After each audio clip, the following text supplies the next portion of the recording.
आज हम प्रमेय 37 के बारे में जानेंगे, जो है अर्धवृत्त का कोण समकोण होता है। उसके पहले हमको जानना पड़ेगा कि अर्धवृत्त का कोण कहते किसे हैं।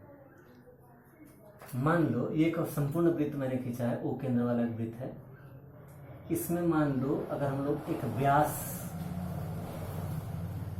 माना ए बी अगर व्यास है, तो ए बी व्यास के द्वारा वृत्त का दो समान भाग हुआ तो ये अर्धवृत्त हो गया। ऊपर वाला भी एक अर्धवृत्त है, नीचे वाला भी अर्धवृत्त है। अब हमको प्रमाण करना है कि अर्धवृत्त का कोण समकोण होता है। तो अर्धवृत्त का कोण क्या है? तो अर्धवृत्त में ये जो ऊपर वाले हिस्से को अगर मान लेते हैं ये एक अर्धवृत्त है, तो ऊपर वाले हिस्से में किसी भी बिंदु के साथ में ए और बी को अगर हम लोग मिलाएंगे तो ऊपर जो कोण बनेगा वही अर्धवृत्त का कोण कहलाता है। तो हम लोग कोई भी एक बिंदु ले लिया, यहाँ पर मान लो सी, तो इसको मिलाया, इसको मिलाया, मिलाने पर यहाँ पर जो कोण बना ACB, यही अर्धवृत्त का कोण है। तो प्रमेय हमको क्या, यही कोण को 90 डिग्री अर्थात एक समकोण होता है, ये हमको प्रमाण करना है। तो इसके लिए हम लोग पहले चित्र के सहारे हम लोग लिख लेते हैं कि माना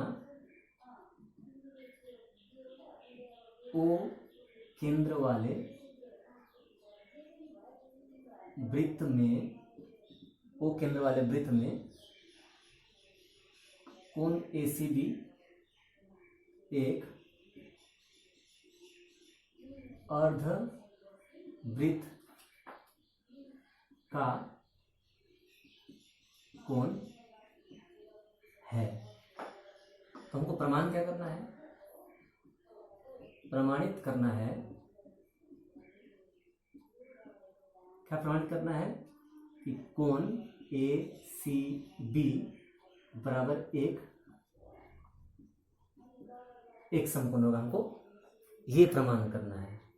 अब एक बात तुमको बता दो, लिखावट जो है अपने आधार पर होना पड़ेगा, अर्थात हम जैसा इच्छा मर्जी वैसा लिख सकते हैं, लेकिन सही होना चाहिए। ये जरूरी नहीं कि यहाँ पर जो लिखा हो वही सही है या फिर किताबों में जो लिखा है वही सही है। तुमको इसको प्रकाश करना आना चाहिए। यहाँ पर यही है कि ACB अर्धवृत्त का कोण है, तो प्रमाण करना है ACB एक समकोण है। हम इस प्रमेय को प्रमाण करने के लिए भी हम लोग 34 नंबर प्रमेय का सहायता लेंगे, जो मैं फिर से दोहरा रहा हूँ कि 34 नंबर प्रमेय था कि वृत्त चाप के द्वारा केंद्र पर जो कोण बनता है वो शेष परिधि पर बने कोण का दुगुना होता है। तो इसी प्रमेय का हम लोग सहायता लेंगे इसको प्रमाण करने के लिए भी। तो यहाँ पर किसी भी प्रकार का बनावट का जरूरत नहीं है, ये बहुत ही आसान प्रमेय है, लेकिन परीक्षा में माध्यमिक में पूछा जाता है। तो प्रमाण में हम लोग नीचे को देखो, ये इस APB सिर्फ अगर बोलेंगे तो ये एक वृत्त चाप भी है। तो APB को अगर वृत्त चाप मान लेते हैं तो हम लोग लिखते हैं, देखो कि APB वृत्त चाप द्वारा, AB एक चाप है, APB एक चाप है, उस चाप के द्वारा O को मिलाने पर यहाँ पर एक कोण बन रहा है। देखो तो AOB जो है केंद्र को मिला, A और B के साथ केंद्र को मिलाने से बना कोण है, इसलिए केंद्र पर निर्मित कोण है। तो APB वृत्तचाप द्वारा केंद्र पर बना कोण क्या हुआ? AOB है। तथा शेष परिधि पर बना कोण ACB है।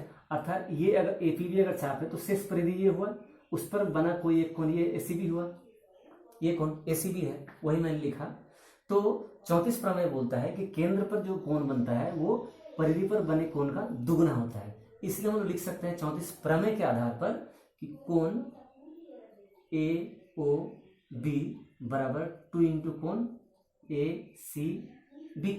इस 34 प्रमेय के आधार पर है कि केंद्र पर बना कोण जो होता है शेष परिधि पर बने कोण का 2 गुना होता है। ये हमने लिख लिया। इसको हम एक नंबर दे देते हैं। अब हमको देखो यहाँ पर ध्यान देने लायक बात ये है कि AOB ये तो एक व्यास है, अर्थात एक सरल रेखा है, और AOB जो है सरल रेखा पर बना कोण है, तो ये एक सरल कोण हुआ। वही बात हमको लिखना पड़ेगा। अब AOB एक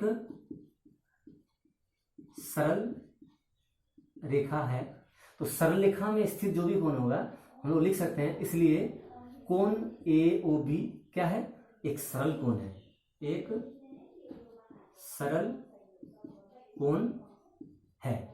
तो सरल कोण है अर्थात सरल कोण का क्या मतलब होता है, सरल कोण मतलब 180 डिग्री। इसलिए हम लिख सकते हैं अर्थात कोण AOB बराबर 180 डिग्री लिख सकते हैं, या फिर हम लोग दो समकोण भी लिख सकते हैं। दो समकोण मतलब 180 डिग्री। तो चूंकि यहाँ पर समकोण प्रमाण करना है इसलिए मैंने यहाँ पर 180 डिग्री लिखने के बजाय दो समकोण लिख दिया।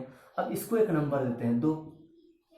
तो यहाँ पर अगर 1 नंबर और 2 नंबर को ध्यान दिया जाए, 1 और 2 के द्वारा ध्यान से अगर देखो, AOB यहाँ पर भी है, AOB यहाँ पर भी है, तो AOB का मान 2ACB और AOB का मान ही 2 समकोण, इसलिए ये और ये बराबर होगा। इसलिए हम लोग लिख सकते हैं 2 कोण ACB बराबर 2